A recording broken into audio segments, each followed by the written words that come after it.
Hello সবাইকে, সবাই কেমন আছো? আশা করি ভালো আছো। তো একটা মিনি ব্লগে তোমাদের সবাইকে স্বাগত। তো বোনের আছে আজকে রিসেপশন, সেই ব্লগটাই তোমাদের সঙ্গে শেয়ার করব। কেমন লাগলো জানিও।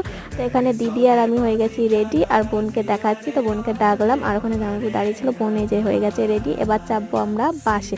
তো বাসে চেপে পড়েছি, তারপর যাচ্ছি আমাদের ডেস্টিনেশনে, যেখানে বিয়ে হয়েছে সেখানে যেতে হবে। তো তারপর মাঝ রাস্তায় দাঁড়িয়েছিলাম সবাই চা খাবে বলে। তো আমি নামিনি, বাকি সবাই নেমেছিল, তাই এখানে তোমাদের সঙ্গে একটু শেয়ার করে নিলাম।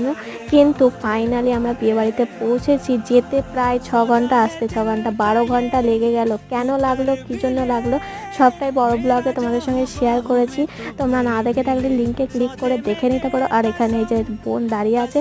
আর তারপর আমরা যেহেতু অনেকটা রাতে পৌঁছেছিলাম, তাই এখানে মেনুটা শেয়ার করে দিলাম, খেতে বসে পড়েছিলাম। আর তারপর খেয়ে দিয়ে বাসে চেপে পড়েছিলাম। আর তারপর আমরা বাড়ি চলে আসি। এই মিনি ব্লগটা এই পর্যন্ত। যদি ভালো লাগে লাইক করে দিও, আর বড় ব্লগটা দেখতে কিন্তু ভুলো না। টাটা।